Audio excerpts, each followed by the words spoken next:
ಕರ್ನಾಟಕ ದಲಿತ ಸಂಘರ್ಷ ಸಮಿತಿ ಅಂಬೇಡ್ಕರ್ ವಾದ ಭೀಮೋತ್ಸವ ಆಚರಣೆ ಸಮಿತಿ ಛಲವಾದಿ ಮಹಾಸಭಾ ಅಂಬೇಡ್ಕರ್ ಸೇನೆ ರೈತ ಸಂಘಟನೆ ಎಲ್ಲ ಪ್ರಗತಿಪರ ಸಂಘಟನೆಗಳ ಒಕ್ಕೂಟಗಳ ವತಿಯಿಂದ ಸಂವಿಧಾನದ ಉಳಿವಿಗಾಗಿ ಸರ್ವೋಚ್ಚ ನ್ಯಾಯಾಲಯದ ಹಿರಿಯ ನ್ಯಾಯಮೂರ್ತಿಗಳಾದ ಬಿಆರ್ ಗವಾಯಿ ಅವರ ಮೇಲೆ ಶೂ ಎಸೆದು ಭಾರತ ಸಂವಿಧಾನಕ್ಕೆ ಅವಮಾನ ಮಾಡಿದ ವಕೀಲ ರಾಕೇಶ್ ಕಿಶೋರ್ನನ್ನ ಗಡಿಪಾರು ಮಾಡಿ ಜೀವಾವಧಿ ಶಿಕ್ಷೆ ವಿಧಿಸುವಂತೆ ಆಗ್ರಹಿಸಿ ಪಟ್ಟಣದ ಪ್ರವಾಸಿ ಮಂದಿರದಿಂದ ಪ್ರಮುಖ ಬೀದಿಯಲ್ಲಿ ಅಣಕು ಶವಯಾತ್ರೆ ಕಾಲ್ನಡಿಗೆ ಜಾಥಾ ಮತ್ತು ಬೈಕ್ ರ್ಯಾಲಿಯೊಂದಿಗೆ ತೆರೆದ ವಾಹನದಲ್ಲಿ ದಲಿತ ಸಂಘರ್ಷ ಸಮಿತಿ ರಾಜ್ಯ ಹಿರಿಯ ಸಂಚಾಲಕ ಕುಂದೂರು ತಿಮ್ಮಯ್ಯ ಮತ್ತು ಸಾಮಾಜಿಕ ಹೋರಾಟಗಾರ ಅಹಿಂಸಾ ಚೇತನ್ ಭಾಗವಹಿಸಿ ಪ್ರತಿಭಟನಾಕಾರರಿಗೆ ಶಕ್ತಿ ತುಂಬಿ ಬಾಣಸಂದ್ರ ವೃತ್ತದಲ್ಲಿ ಅಣಕು ಶವವನ್ನು ಬೆಂಕಿಗಾಹುತಿ ಮಾಡಿ ವಿನೂತನವಾಗಿ ಪ್ರತಿಭಟನೆಗೆ ಚಾಲನೆಯನ್ನು ನೀಡಿದರು.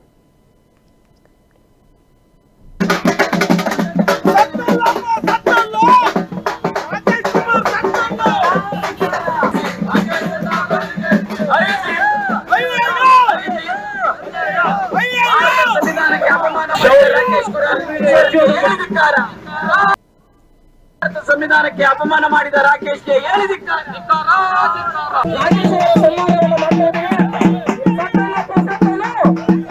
ಇಂತಹ ಮನುವಾದಿಗಳು ಈ ದೇಶವನ್ನ ಸುಟ್ಟು ಸೂರೆ ಮಾಡ್ತಾ ಇದ್ದಾರೆ.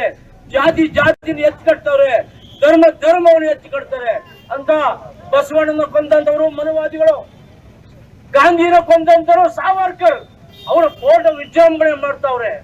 ನಾಚಿಕೆ ಆಗ್ಬೇಕು.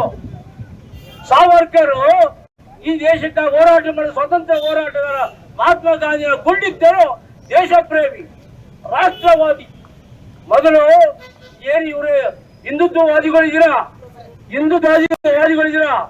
ನಿಮ್ಗೆ ನಾವು ಈ ಸಂದರ್ಭದಲ್ಲಿ ಎಚ್ಚರಿಕೆ ಕೊಡ್ತೀವಿ. ನಾವು ಇನ್ನು ಸುಮ್ಮನೆ ಇರಲ್ಲ. ಇನ್ನು ಮುಂದೆ ಹಿಂದುಳಿದ ವರ್ಗ, ದಲಿತರು, ಅಲ್ಪಸಂಖ್ಯಾತರು, ಸಮಾನ ಮನಸ್ಕ ಸಮಾಜ, ಇಡೀ ರಾಷ್ಟ್ರದ ತುರುವೇಕೆರೆಯಲ್ಲಿ ಈ ಒಂದು ಚಳುವಳಿಯ ಭೂಮಿಯಲ್ಲಿ ಈ ಹೋರಾಟಕ್ಕೆ, ಈ ಒಂದು ಗಟ್ಟಿಯಾದ ಪ್ರತಿಭಟನೆಗೆ ನನಗೂ ಸೇರಕ್ಕೆ ಅವಕಾಶ ಸಿಕ್ಕಿರೋದು ಬಹಳ ಸಂತೋಷ ಆಗಿದೆ. ಬಹಳ ಮುಖ್ಯವಾಗಿ ಪ್ರಜಾಪ್ರಭುತ್ವ ಎತ್ತಿ ಹಿಡಿತಿರೋದು ಈ ಹೋರಾಟಗಾರರೇ, ಮತ್ತೆ ಮುಖ್ಯವಾಗಿ ಕೃಷ್ಣ ಅವರು ಮತ್ತೆ ಅವರ ತಂಡದವರಿಗೆ ನಾನು ಧನ್ಯವಾದಗಳು ಹೇಳಕ್ಕೆ ಇಷ್ಟಪಡ್ತೀನಿ. ನಮ್ಮ ಮಾದರಿಯಾದ ಬಾಬಾ ಸಾಹೇಬ್ ಅಂಬೇಡ್ಕರ್ ಏನ್ ಹೇಳ್ತಾರೆ, ಶಿಕ್ಷಣ ಸಂಘಟನೆ ಹೋರಾಟ ಅಲ್ಲ, ಶಿಕ್ಷಿಸು, ಸಂಘಟಿಸು, ಹೋರಾಟ ಮಾಡು. ಸೊ ಅದನ್ನ ನಾವು ಇವತ್ತು ಮಾಡ್ತಾ ಇರೋದು, ಸಂವಿಧಾನ ವಿಚಾರನ ಎತ್ತಿ ಹಿಡಿತಾ ಇರೋದು ಬಹಳ ಮುಖ್ಯವಾಗಿ.